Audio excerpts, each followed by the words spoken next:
Am I the a-hole for requesting my best friend be at the birth of my child instead of my husband? So I, 25 female, have been best friends with Eric, 25 male, since we started kindergarten. He was there throughout everything, even spied from the next table when me and my 26 male husband went on our first date, and I did the same when he started dating his wife. I was the first person he called when his wife found out she was pregnant both times, and even while she was in labor, I helped him by text. So April and I suspected I was pregnant. He was with me when I read the results of my test, even helped me plan a cute way to tell my husband. We have been each other's rock, and I couldn't think of anyone better than him and my husband to be there while I'm in labor. But unfortunately, if things keep happening the way they do, I'll be only able to have one person in the room with me, and that person will be Eric.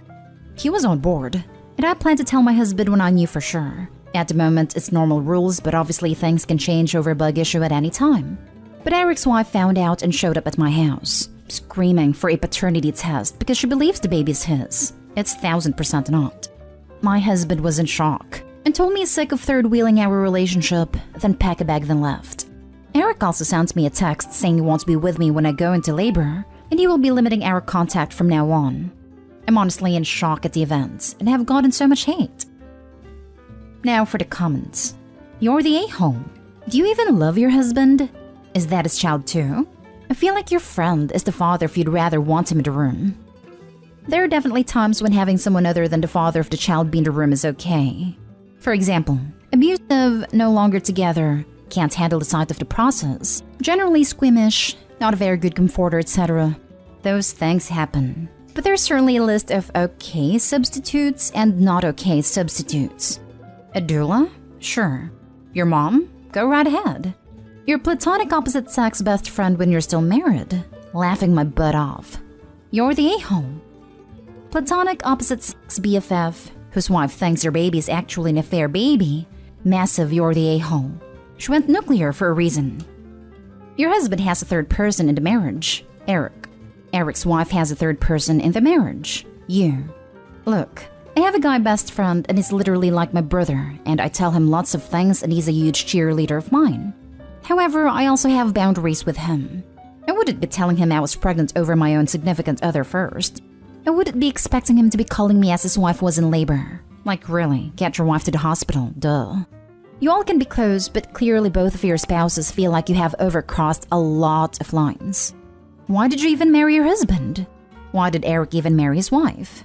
You're the a-hole. This comment is spot on. The part that jumped out to me was that Eric has decided to limit contact in order to maintain his marriage. That means he understands that there is a line you don't cross when it comes to marriage versus friendship. But she is still clueless. If she had said that her husband will be an absolute nightmare in the delivery room based on past experience, I would kinda understand. If not, she is taking away a significant life experience from him. You're the a-hole. Holy moly. You always have the right to choose who you want in the delivery room with you. However, if you choose someone that isn't your life partner, what does that say about your relationship with him? What does that say about how you feel around them? If you don't feel safest and or trust the individual who you are married to, and the father of your child, then what exactly are you doing here? Is husband your beard? A sap who you can use as a shield to deflect any accusations of having an emotional affair with Eric in front of his wife's face? Your husband is right, and ironically, he is literally the third wheel in his own marriage. Yuck. And seriously contemplate things at this point too. But I feel so awful for your husband. He deserves to be with someone who puts him first and wants him there for the birth of his child. I hope your future ex-husband finds someone who wants to be a partner in life and parenting, because you obviously don't. Sorry, but I think you're getting everything you deserve. Next story. Am I the a-hole for not wanting my parents to be anything more than guests in my wedding? I, 27 female, am the only child of an only child, my mom, and the son of a single woman, my dad, and we are firmly middle class. When I was 8, my aunt, her husband, and my nana were in a fatal car accident. As a result, my cousins, 6 male triplets, were taken in by my parents. Up until then, my mom was a teacher, but with the kids and all they needed, intensive therapy and constant reassurance, she quit her job to be a stay-at-home mom. My dad got a small inheritance from my nana that he used to pay off the house. As for my aunt's life insurance and her husband's, they were split into 3 and put in college funds for my cousins. From ages 8 to 13, my parents were too focused on my cousins that they forgot they had a daughter, and the money was so tight that I had to quit all of my hobbies. Because my cousins' hobbies were expensive and that they needed to make sure that they maintained the same standard of living for them. At 13, my maternal grandparents sat me down. They said that my parents drained my college fund, and that they were threatened by my parents of no contact if they tell me, but that I was old enough to keep the secret. They also said that they will be giving me what they could when I go to college. I guess that was it for me. I stopped seeing my parents as anything more than an egg and sperm donor at the point. Fast forward to when my cousins started going to college, and I guess my parents remembered that they had a kid, but I wasn't interested in having a relationship with them beyond an occasional phone call. Now I am about to get married. I asked my grandpa to walk me down the aisle and my grandma to take on the traditional mother of the bride role for me. Then, because I'm direct like that, I handed my parents their invites in person and told them that they are welcome only as guests or not at all. They got angry, and when they asked why, I just laid it out on them. And now they are trying to apologize, but it is too little too late for me. My cousins contacted me trying to make me take it back, offered me what was left in their college fund since they didn't know that I didn't have one, to make it fair. I refused, of course. It's more the emotional neglect that hurts, not the money. But a friend said that I was too harsh, that I should forgive and forget. So am I the a-hole? Your parents are lucky you invited them. I hope you can have separate relationships with your cousins though. We do have a relationship. I never held it against them and they are genuinely nice people. I'm so sorry. This should never have happened to you. But I'm so glad you have your grandparents. Not today, Hall, and I'm happy you're honoring them on your day. Congrats on your upcoming wedding. I hope it's a beautiful day. I do have to add, your cousins didn't know, so maybe at some point you won't be mad at them, if even you are. Thank you for the congratulations, and I don't hold it against my cousins. They were actually going to be part of the wedding, but after some discussions, they preferred not to smooth things with the parents. Not today, Hall. It was really nice of your cousins to offer to make things fair. But it's not on them. They couldn't control what happened to them or how your parents treated them. That was your parents' job. It's understandable that they prioritized your cousins at first to make sure they were all settled in and recovering. But lying to you about your college fund and using it behind your back was awful, to be honest. Ultimately, they'll have to live with it as it is your wedding and your choice. Honestly, I don't even care about the college fund. It was the lack of care. Making me give up my bedroom. Refusing me therapy because I didn't need it. Not like your cousins. Next story is titled, Am I the a-hole for telling my sister that she has always had it easy? Me 25 female and my sister 25 female were very close when we were young, but things changed when our father passed away and our mother had to raise us alone. She, according to me, has always favored my sister over me. It wasn't blatant favoritism, she still cared for me and loved me, but my sister was allowed to go to school dances, dye her hair, wear expensive makeup, buy expensive dresses, things which I wasn't allowed to do. My sister changed, and during middle school she became the popular girl, while I was the nerd. She often ridiculed me during school and I complained to my mother about this. She comforted me but never really did anything about the situation. All of this built up resentment for my sister inside me. Every day when I went to school I had to face her torment. However, I convinced myself that what she was doing right now didn't matter. That I would end up happier in life because I worked way harder than she did and would end up successful. I got into my dream college after school, and my mother was really happy for me.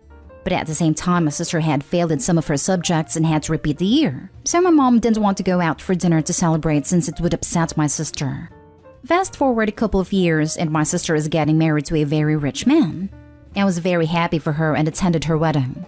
I had a job and was doing pretty good for myself financially, but was under a lot of stress due to high working hours.